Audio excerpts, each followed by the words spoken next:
Hello you guys. I'm sure you can already tell by the title of this video, but I'm just going to be talking about how we planned our wedding and answering some questions that you guys had about it. We had a super small, what some people might call like a micro wedding, super small wedding ceremony, and that is becoming a lot more popular now, but when I was planning it, it was so hard for me to find videos like this of people, you know, like sharing their tips and like what they did, because it is a lot different in the planning process than a traditional like big wedding. So yeah, just wanted to do this and I think it'll be a lot of fun. Okay, let's just get right into the questions because I feel like that will naturally bring up other stuff that I want to talk about. Also, I'll try to insert photos of like what I'm talking about if I can, because I feel like that would be helpful. Okay, the first question is, what made you want to have a micro wedding?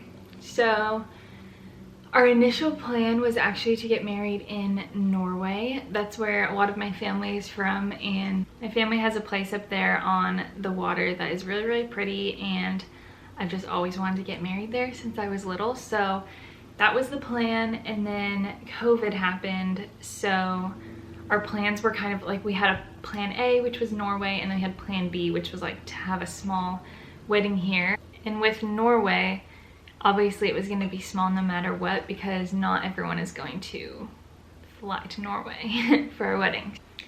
So naturally, when we changed it from being in Norway to being in Seattle, it was already like a small wedding because everyone who was invited to Norway, which was like just our closest people and our family, if that makes sense. So yeah, I guess that answers that question. I wanted to have a small wedding because I just wanted it to be more intimate, and we wanted it to just be the people who we knew would be in our lives forever and who were, you know, like strong relationships at the moment. So yeah. Okay, can you talk about how you found your vendors, your venue, your food, etc., and your budget if you're comfortable sharing that? Yes, so our venue, obviously with like planning it last minute, since we were planning to be in Norway, I didn't have a lot of options, and most of the venues that I looked up obviously were for like big weddings and had like so many minimum payments and like whatever. It was really expensive. So I started looking at Airbnbs actually, and was like, oh, we could just like rent a cool Airbnb and have it there. But a lot of Airbnbs, because of COVID, I think, were like, you can't have people over. You can't like host any parties or anything like that. So that didn't work out. And then, okay, I'm sorry the camera is moving around so much, but I'm trying to get good lighting and keep it in the good lighting. But yeah, so we found our venue on a website called Peerspace, which is almost like Airbnb for creatives. It's like spaces that you rent out for multiple days or not, for like photography or whatever. So the specific studio that we found, it was like an all white brick studio, and was just like the perfect blank canvas. Was exactly what we wanted. Nice and simple. And I just reached out to the girl and I kind of explained the situation. I said like, we're having a small wedding, and she was so helpful. She sent me like video tours of the space, since I was in Arizona at the time and I couldn't like come look at it. It was a really, really good price. So yeah, I can talk about my budget a little bit. We had a budget of $10,000, and the venue ended up being, I think, $1,200. Hello. So yeah, the price was really, really good.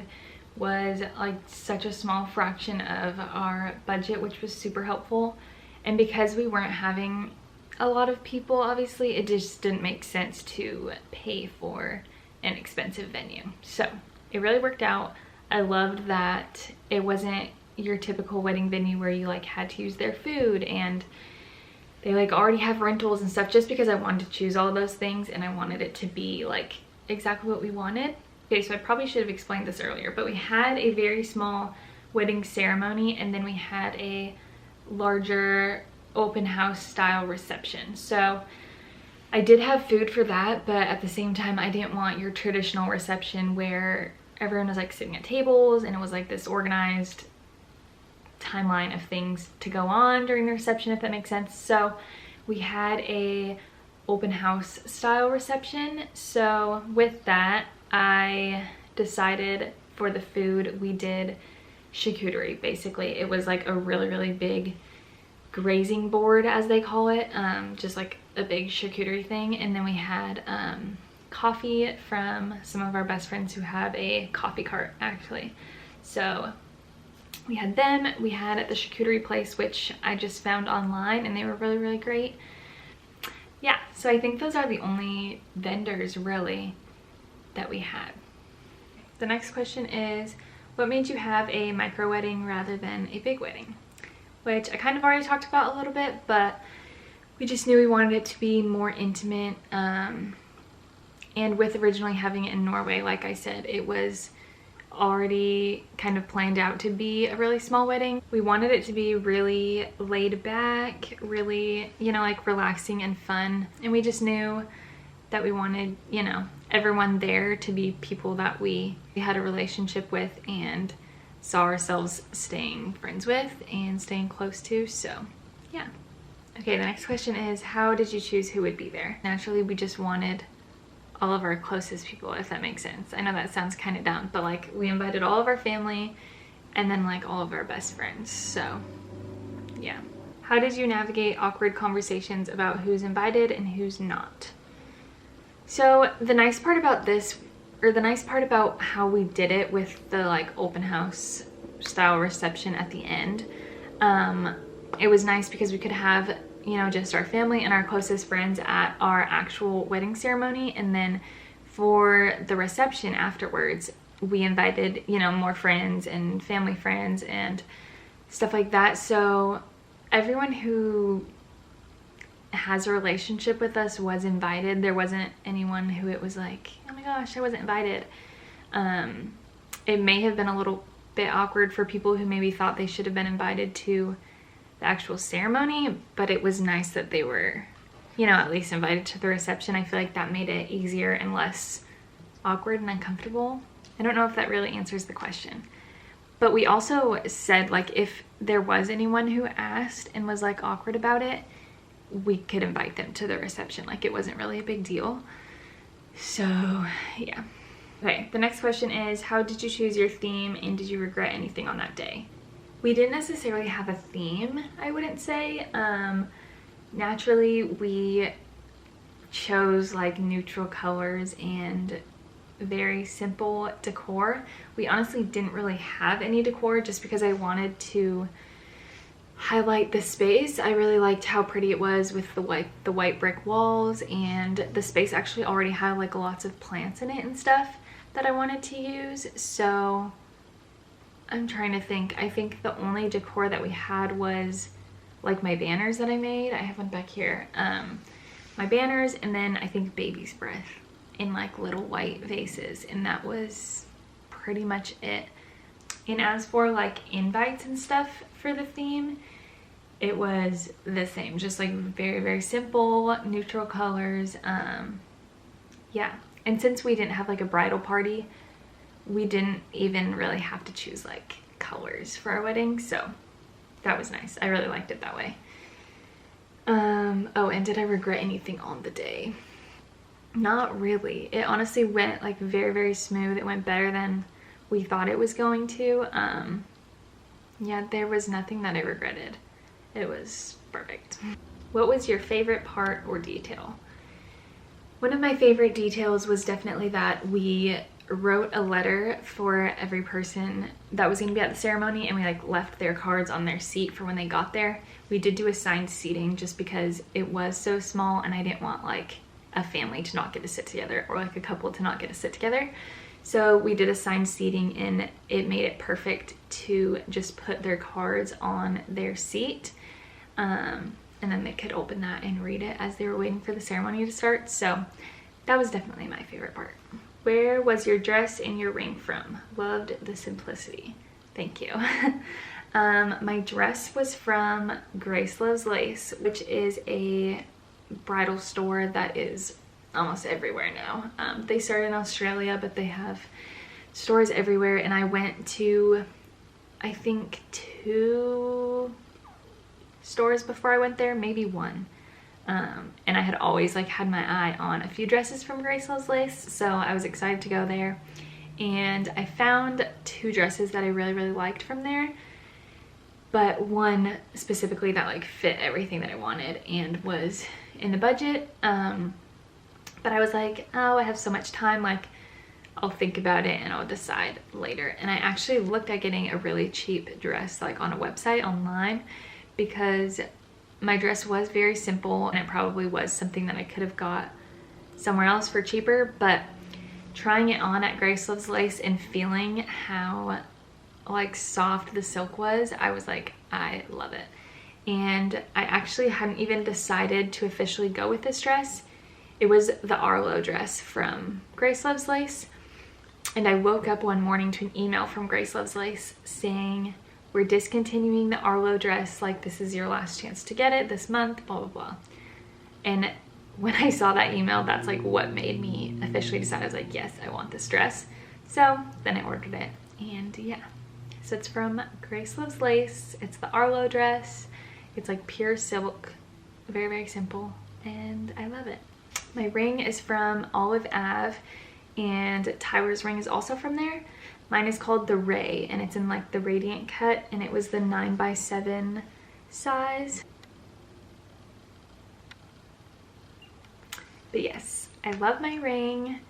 I love Tyler's ring, and we love Olive Ave. They are seriously the best. They are actually based in Mesa, Arizona, which is where I was living before I moved home.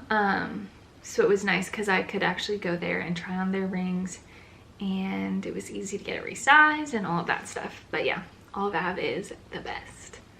How did you plan your dessert table?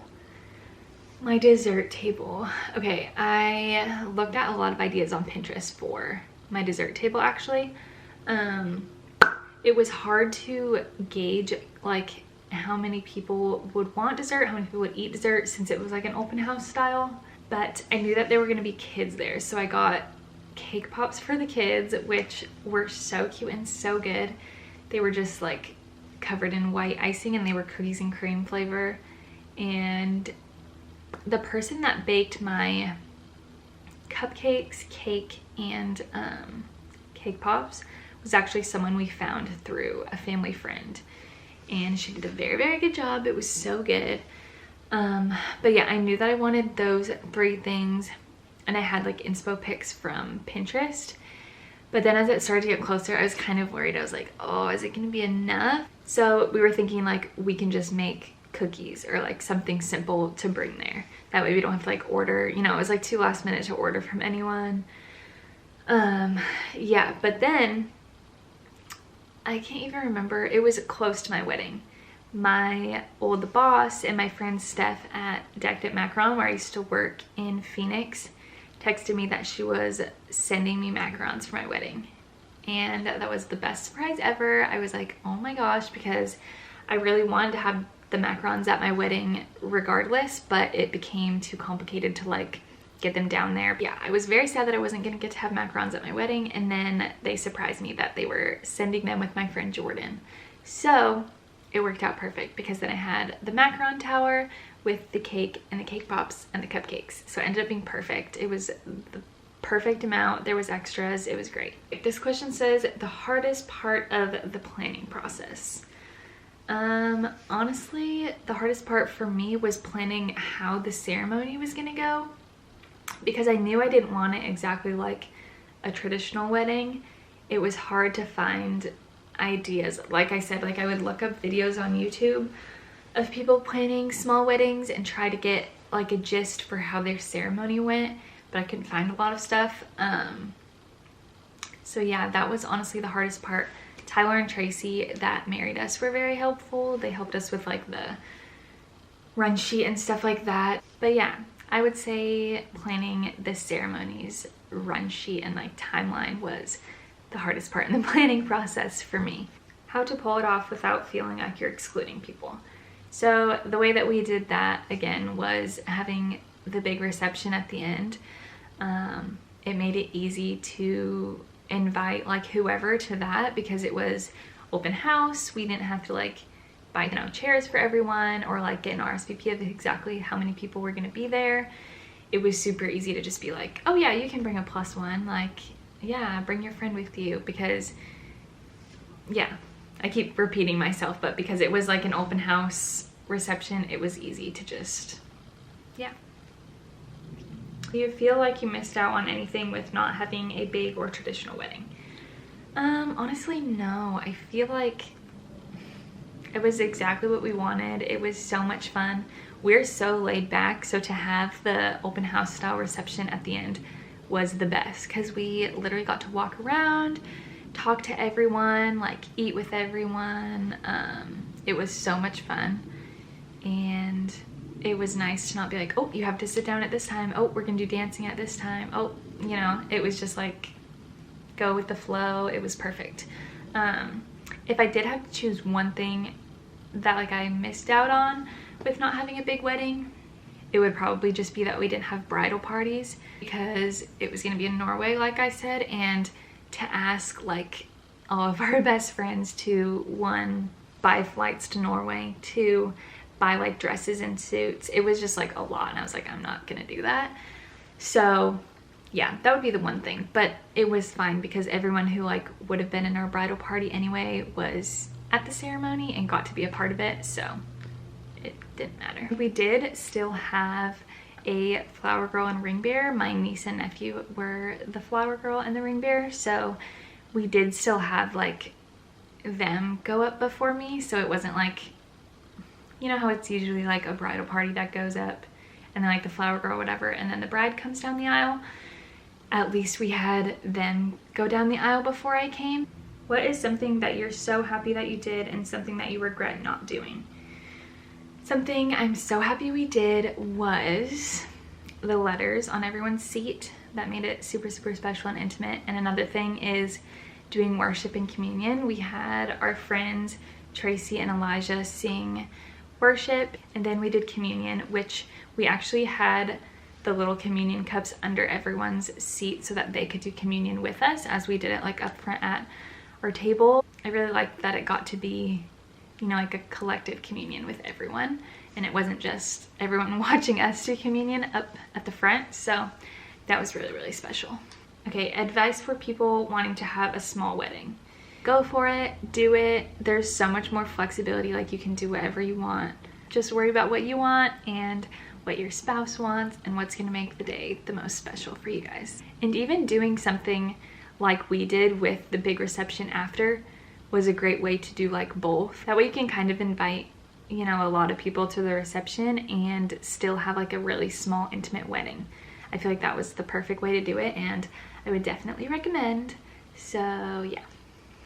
Okay, the last question on here is, what was the best thing about having a micro wedding? Which I feel like maybe I've already answered before, but I've kind of talked about it already. The best part was just that we got to see everyone, got to hang out with everyone. There was no strict timeline. We got to just relax and enjoy the day. It made the day like last longer too. I felt like it didn't just like go by in the blink of an eye like some people say. We got to really enjoy like every moment, which was super fun. Okay, those are all the questions.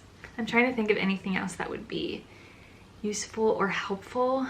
One thing about having a really small venue was like changing it from the ceremony space to the reception space was like, it obviously all had to happen right then. So what we did was, after the ceremony, Tyler and I went to go take pictures with our photographer, and the family stayed too to take pictures with us for a little bit. And then we just said, you know, like, our favorite coffee shop is down the road if you want to go get coffee and then come back.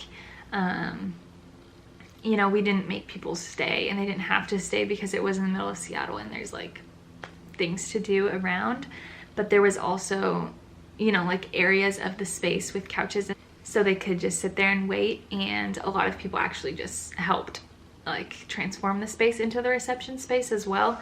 So that was really nice. Another thing is, our space vendor lady was so kind. and she let us go in the night before and set everything up, which was the nicest thing ever. It was so sweet and it helped so much. So I know that a lot of wedding venues do that, but for a smaller wedding, if you're in like an Airbnb or just a rental space like this, that's really a good thing to ask about and a nice thing to have if you can.